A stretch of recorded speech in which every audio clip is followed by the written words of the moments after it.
Bu olursun ciddi bir, çox ciddi hadisədir. Mən fikrimcə bugün bu qlobal xarakter almış artıq münaqişənin bəlkə də bir nömrəli hadisəsidir və indiyə qədər olan bu ABŞ, İsrail və İran arasındakı silahlı münaqişənin, müharibənin seyrini əhəmiyyətli bir şəkildə dəyişdirən bir hadisədir. Dünən Türkiyədə raket hücumu Türkiyəyə məsələsi artıq müəyyən demək təsirlər göstərmişdi ümumi situasiya, vəziyyətə. Amma bir daha təkrar edirəm, bu fövqəladə fərqli bir hadisədir. Çünki açıq-aydın bir neçə və strateji obyektə və mülki obyektlərə hücumun göstərilməsi onu göstərir ki, İran tərəfində bütövlükdə regionu xaosa sürükləmək və demək bu xaos şəraitində məqsəd tam aydın deyil sözün doğrusu. Rasional hətta bəzən görünür. Çünki burada bir İrana fayda gətirəcək, xeyir gətirəcək hansısa bir vəziyyəti, hərbi situasiyanı dəyişdirəcək bir müsbət, pozitiv addımların atılmasını mən şəxsən təsəvvür eləmirəm.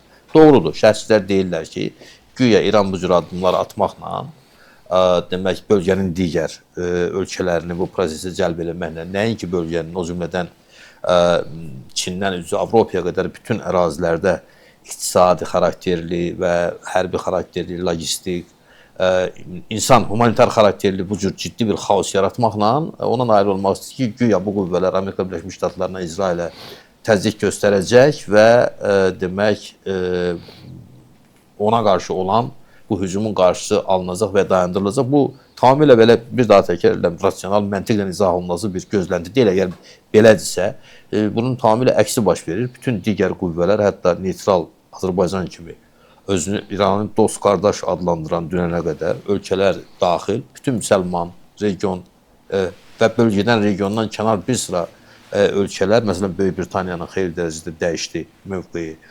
Fransanın ən ciddi şəkildə Amerika Birləşmiş Ştatlarının hərəkətlərinə və İsrailin tənqidi münasibət Fransa idi. Onların mövqelərində açıq-aydın dəyişikliklər görünür. Belə bir şəraitdə, yəni bir daha təkrar edirəm, bunun yəni bu fəlakət senarisinə sanki İranı və İran dövlətini və xalqını sürükləmək məsələsidir.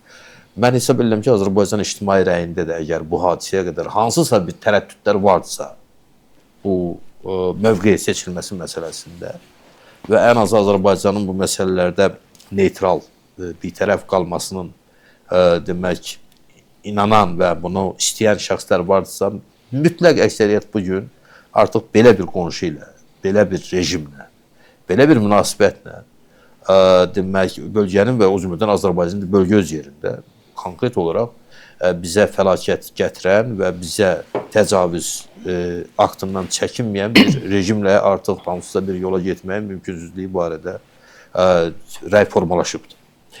Mən bir neçə müddət idi bu proses başlayandan, əgər müəyyən konkret hallar Azərbaycan türklərinə qarşı İranda soyqırım təhdidinin yaranması, orada Azərbaycana qarşı təcavüzkar niyyətlərlə çıxış edən kvazi dövlətlərin formalaşması, sonra orada elə bir, yəni İranın öz öhdəsindən gələ bilməyəcəyi tətillər şəraitində Azərbaycan silahlı qüvvələri daxil bu məsələyə müdaxil olmağın zərurliyini və labüdlüyünü səsləndirirdim. Hətta açıqcası deyək ki, bu tipli çağırışlara və bu cür izahlara görə müəyyən demək dairələrdən belə deyək ki, müəyyən demək iradlar da irəli sürülürdü ki, bəlkə bu bizim milli maraq və mənafelərimiz üçün təhlükənin yaranması və sair baxımından, qonşuluq baxımından bu cür çıxışlar yol verilməzdir. Amma indi artıq bunların hamısı kənarda qalıb, faktiki bizə təcavüz oldu.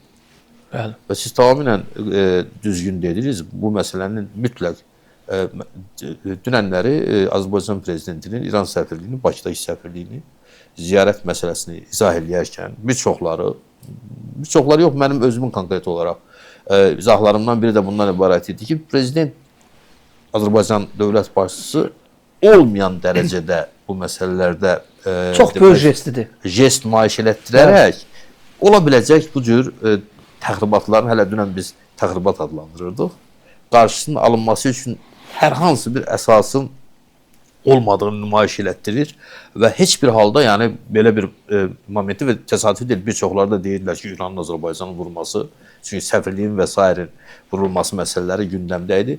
Çox az ehtimallı hesab olunurdu və ya ümumiyyətlə bu mümkün deyil kimi şərhlər verirlər. Normal məntiq, normal ağıl və sivilizasiyalı yanaşım bunu başqa cür düşünməyə də mümkün eləmir. Amma fakt vaxtında qalır və olduqca ciddi reaksiyada siz də qeyd elədiniz. Hər halda silahlı qüvvələrin bir nömrəli hazırlıq vəziyyətinə gətirilməsi bu Prezident çox sərt açıqlama verib, sərt çıxış edib. Faktiki olaraq bu qüvvələrin hərəkətə keçməsindən əvvəlki sonuncu addımdır və həqiqətən İran rəsmiləri söhbət səfirin mən izahatına qulaq asdım ki, o bilmir.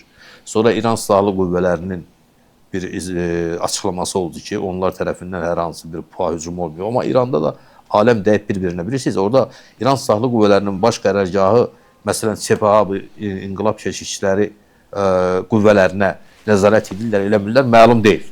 Və həqiqətən də belə bir momentdə əgər, çünki İran böyük bir coğrafiyadır, böyük bir ərazidir, 90 milyon civarında hadisi olan bir məsələdir, xeyli silahlı qüvvələrə malikdir və orada belə bir başpozuqluq əslində təkcə İranın özü üçün yox, bu onların öz daxili işləri sayıla bilərdi. Amma qonşu bütün dövlətlər üçün, konkret Azərbaycan üçün də çox böyük bir təhlükədir. Və mənə elə gəlir ki, artıq orada vəziyyətin nizama salınması üçün beynəlxalq aləmin daha ciddi tədbirlər qəbul eləməsi və mənə elə gəlir ki, belə bir moment, belə bir hal, vəziyyət, situasiya gəlib çatıb ki, konkret olaraq bu təhdidi öz üzərində hiss edən ölkələrin, dövlətlərin, o cümlədən Azərbaycanın da digərləri ilə əlbəttə koordinasiya olunmuş şəkildə, razılaşdırılmış şəkildə mümkün qədər beynəlxalq hüquq şərtləri gözlənilməklə bu məsələyə birbaşa və açıq şəkildə müdaxilə olması getdikcə bir zərurət kimi meydana gəlir.